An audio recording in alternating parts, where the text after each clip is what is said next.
พา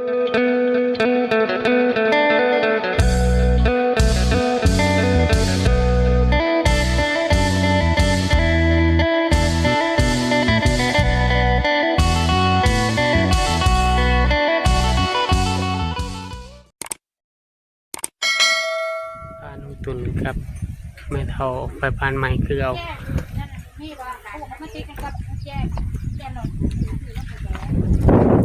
สบายดีน้องเอ็นนาหนาวแห้งว่าไม่เท่าสบายดีไม่เท่ากินข้าวเที่ยงนะบ่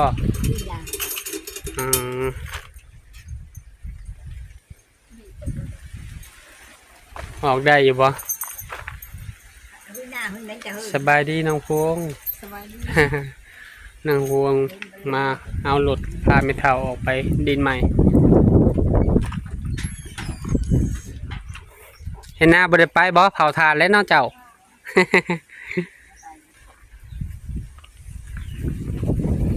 ฮีดเม็ด10 ตุนเจ้าบ่หนาวบ่ฮีด10ฮีด10ขึ้นยัน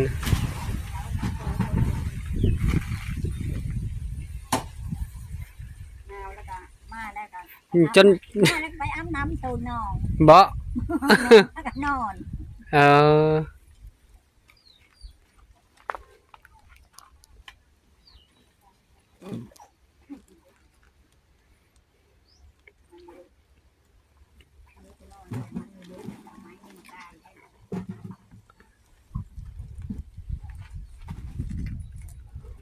ป่ะน้องตุนไปขึ้นไม่เท่า ได้เยอะ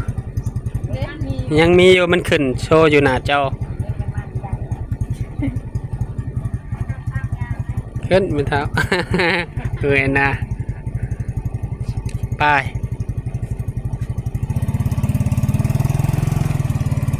น้องพวงเพิ่นมาหันไม่เท่าไปแล้วไม่เท่าก่อนแล้วน้องพวง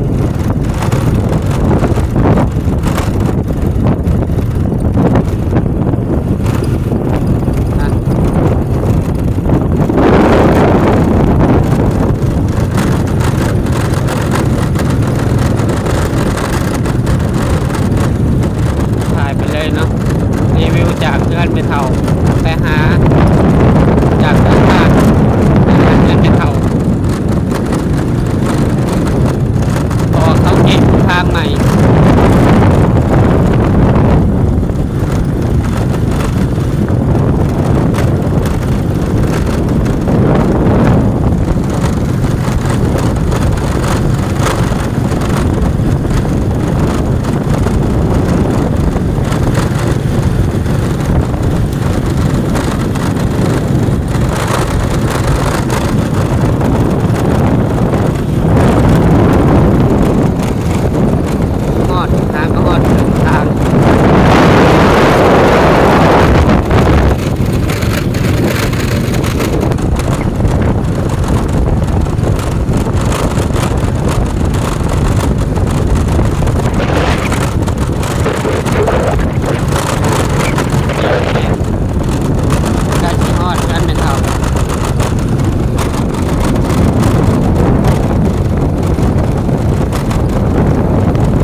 จิกหอดเรียบร้อย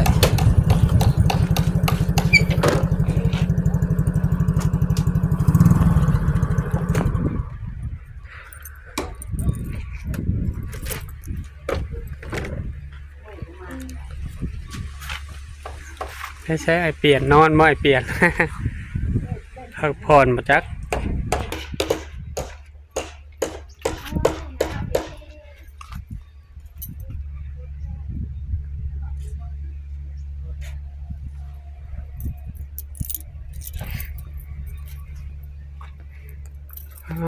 ต่อ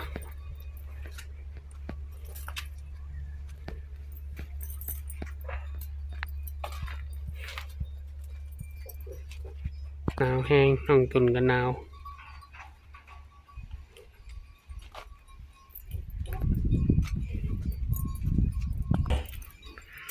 ไม่เท่าคนไหลงัว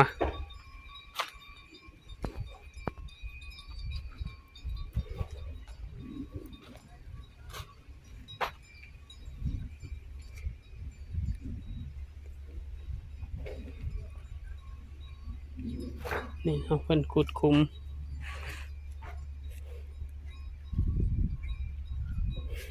ยิงแดดน้องตุน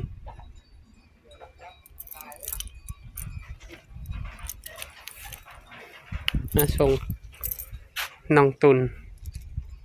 เมทัลน้องพวงพนามานำโอ้เมทัลเป็นไรงัว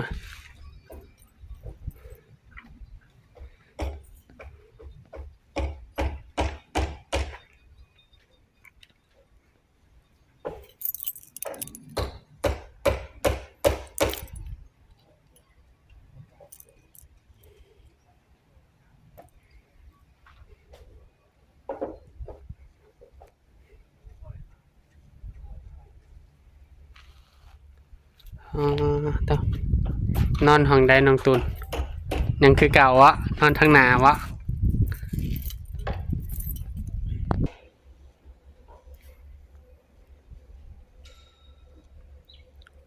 สกอตติดทาสีวงกบสีแดงเลือด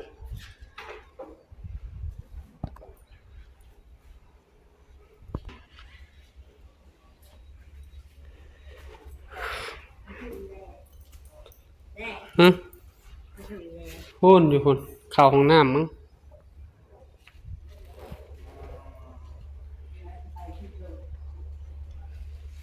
สูบอยู่บนถาดไปแล้วไม่เท่านอนห้องได้ไม่เท่าขึ้นมาเทิงดีไม่เท่ามันลม โอ้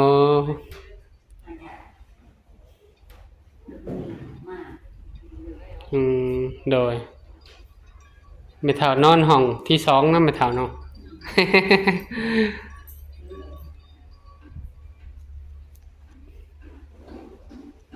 ตอนแรกบุบเจ้าจึงเมื่อที่ทาคนนี้ออกมาทามันมันใช่ โดยเดี๋ยวใครลงเพิ่มโดยนอนผีว่าต้นคือมาทั้งมีต้นเย็นได้งามนะนี่พอดีเลยมาลินบุญประทาดไม่เท่ากันมันจอดรถจอดล่างพี่ย่างไปปะนี่พากันย่างไป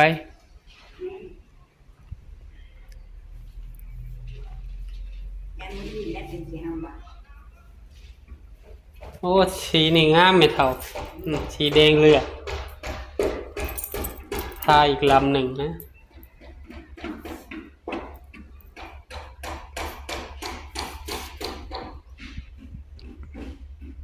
ข้าวสวยจะกินหรือบ่ข้าวเที่ยงนะกินกับหยังกินหอยอ๋อกำลังฉีดเบ็ดยันมันบ่ได้แกแม่เขาทาอีกยันแล้วทาอีกก้อนมันยังบ่ทันแล้ว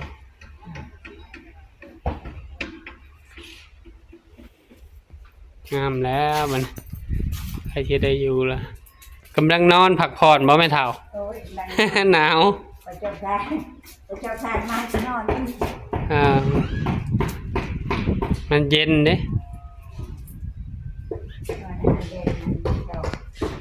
โดน คุณสร้างมันก็ตีแบบตียังไงเย็นอยู่พี่แก้วก็เย็นเนาะจังมาก็ห่วยแล้วเอาเสาลงก็ยังไข่นะมาแล้วเนาะคุมกันแล้วแหละคุณแล้วถาเพิ่นวิแล้วเวียกเพิ่นบ่ได้เอาลงอ๋อเย็นเจ้าก็อาบน้ำน้องบ่ไปเฒ่าเอาน้ำเบิดบ่ยังก็ต้มน้ำอาบแหละเป็นเฒ่าเอาน้ำมันในหั่นแหละต้มแล้วก็ใส่กระซ้ำเด้คันหนาวแห้ง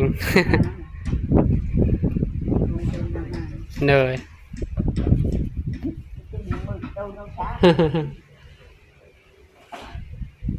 ตัวน้องสาวเอ้าคือบ่อาบน้ำอยู่เฮือนหั่นมีน้ำอยู่เย็น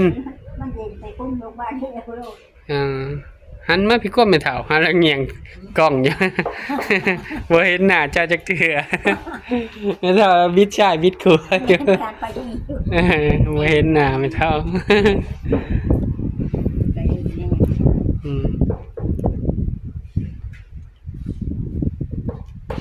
เย็นแห้ง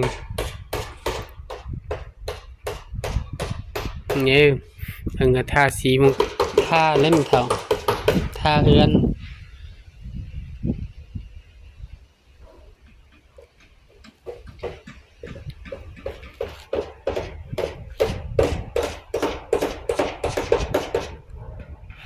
เย็นเอา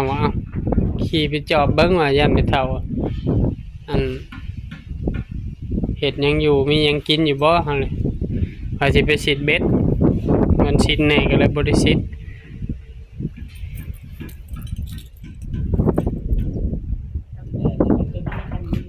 ปลานิลเอาอยู่ในหนองนะครับบ่ใครเป็นคนใดช่างวันช่างเปลี่ยนบ่ช่างวันนั่นก็เป็นยาจะกินเป็นสิไปนองเลยบอกอยู่ว่าฉีดโลดอย่างหนักฉีดน้องใดก็ฉีดโลด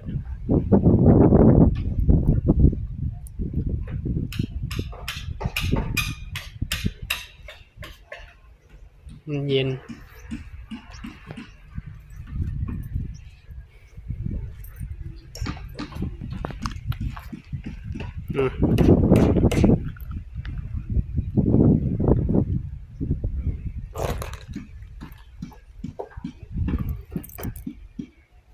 เฮือนไม่เท่ากับบ่เงาแล้วมีเฮือนออมขางออมแมวคนก็เริ่มมาอยู่มาส่งไม่เท่ากับน้องตุนบางเทื่อเพิ่นยังบ่ทันจากเมื่อว่าจะมั่มก็ไปนั่งอยู่กับตาคือเก่าไปนั่งลิ้นน้ำพ่อเฒ่าอยู่หน้าเฮือนไปดูแลเพิ่นสบายดีเด้อไม่เท่าเด้อน้องตุนสบายดีอยู่ดีมีแฮงรักษาสุขภาพอากาศหนาวเลยต้มน้ำอาบเอาก็ได้โมเมนต์สิไปอาบน้ำเนาะอันเปื้อนโมเมนต์ยังดอกคนอาบน้ำบัดน้ำบ่ไหลหุกสบู่หุกยังกะยังอยู่น่ะคือเก่าอาบน้ำอาบบ่ได้จะบ่ต้องอาบต้มน้ำอาบคือเก่าแหละตุ่นก็คือกันบ่อาบเด้อน้ำมันเปื้อนอยู่นะมันเมดเดี๋ยวสิสั่งให้อยู่ดอกแบ่งแย่งคือเก่าไม่เท่าคันว่าเจ้ายับใหญ่ใช่สวยทั้งน้ำทั้งในก็อยากเอามาก็เอามาเอาให้อยู่บ่อนใดก็เอาไปใช้ได้ไม่เท่าเอ้ยถ้าเป็นห่วงอยู่ดอกสมมุติมาพี่พัดพ่อแม่พี่น้องมาฮอดนี้บ่จะมั่มขอขอบบุญขอบคุณพ่อแม่ๆ FC ทุกท่านที่เบิ่งคลิปบ่จะมั่มแต่ต้นจนจบโดยบ่ขาดโฆษณาเพื่อเป็นกำลังใจบ่จะมั่มเป็นคลิปใหม่ๆออกมาให้พ่อแม่พี่น้องนะครับได้ชมขอให้พ่อแม่ FC ทุกท่านจงมีสุขภาพร่างกายแข็งแรงปราศจากโรคภัยไข้เจ็บคิดสิ่งใดได้สิ่งนั้นสมความมุ่งมั่นปรารถนาทำมาค้าขายซื้อได้ขายหมานเฮ็ดธุรกิจใดๆก็ประสบผลสำเร็จในหน้าที่การงานวันนี้ฝากช่องบ่าวจะมั่มเด้อพ่อแม่ FC ฝากกดติดตามกดไลค์กดแชร์อย่าลืมกดกระดิ่งเพื่อบ่พลาดคลิปใหม่ๆของบ่าวจะมั่ม